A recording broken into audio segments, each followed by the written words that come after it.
Welcome to Direct U.S. Immigration's channel, where you get direct access to our most up-to-date immigration and global mobility space. My name is Maitreya Brown, and I'm going to talk to you about a method of obtaining U.S. lawful permanent residence, or green card status, without an employer as a sponsor.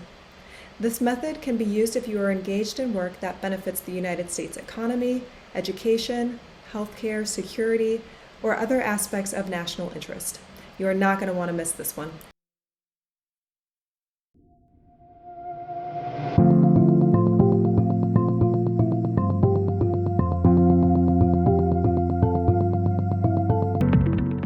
Thanks for tuning in. My name is Maitreya Brown, and I'm a U.S. immigration attorney based in Washington, D.C. And I'm also the principal attorney at Direct U.S. Immigration, where we work with clients in all 50 states and around the world. Before we start, click on the like and subscribe button to follow our Immigration Hub to get the latest immigration information that could be vital to your case. As you know, getting an employer-sponsored green card in the United States is usually a long and difficult process.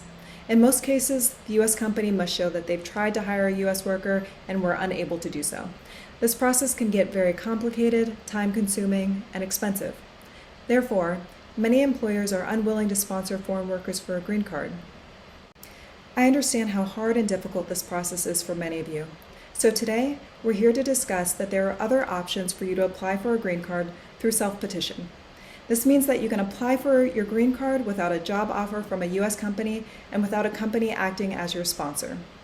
So in this video, we will talk about the national interest waiver and everything you need to know about this pathway so that you don't experience the long and difficult process of getting a green card through the more traditional way.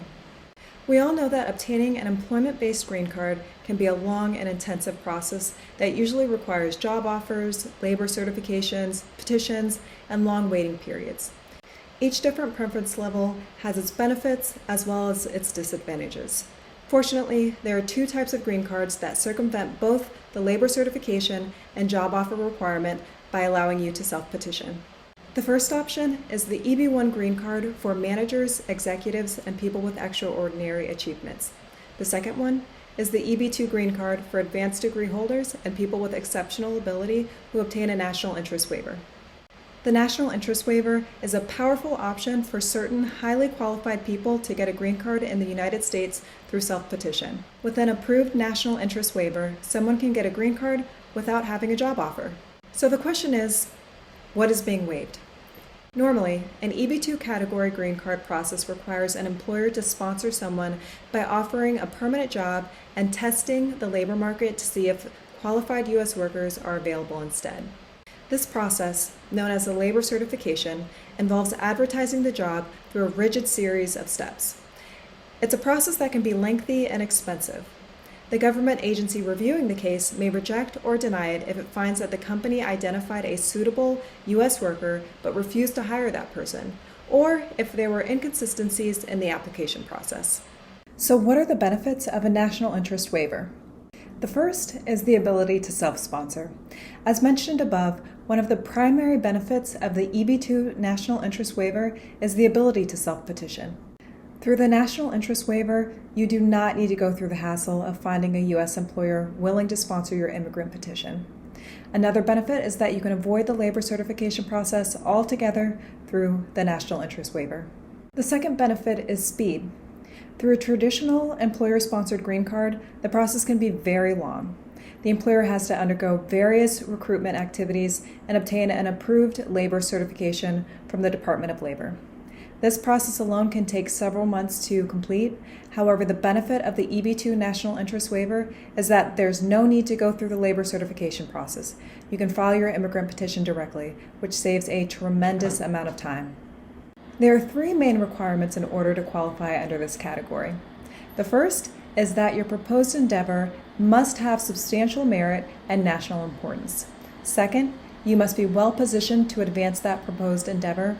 And third, you must show that on balance, it would be beneficial to the United States to waive the requirement that you have a job offer and that a U.S. company undergo the labor certification process.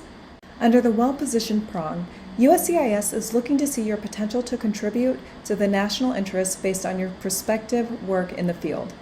Here are some of the factors USCIS uses to determine whether you qualify under this requirement: education, skills, knowledge, record of success in a related or similar effort, model or plan for future activities, any progress made towards achieving your proposed endeavor, and interest from potential customers, users, investors, and other relevant entities or individuals. Now, there are many different types of documents that should be included in your application, and those document types will depend on the specific circumstances of your case.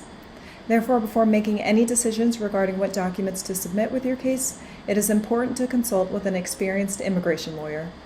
Now, here's a general list of some of the documents that may be included: copies of your educational degrees, evidence of exceptional ability, your resume, if you have any publications or articles, or even books, your citation report, evidence of prizes, awards, evidence that you've reviewed the work of others, evidence of receipt of grants or patents, and then also testimonials from experts in your field.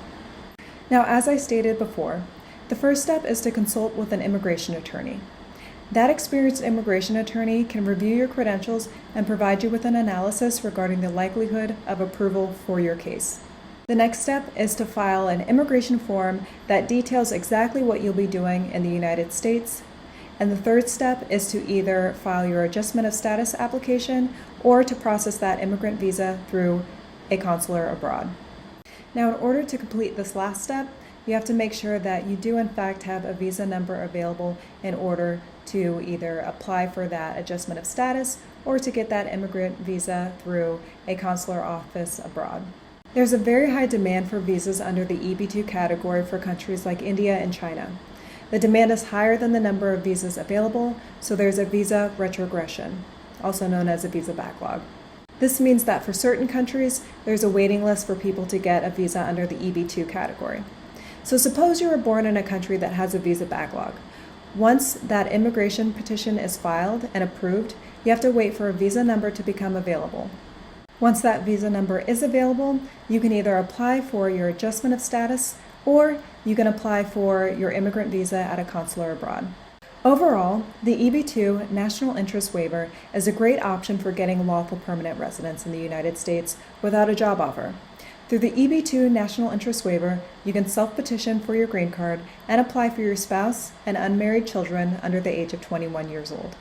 As the EB2 National Interest Waiver has a very high standard in order to meet to get your case approved, it is equally important to have a very experienced lawyer to prepare and file your application.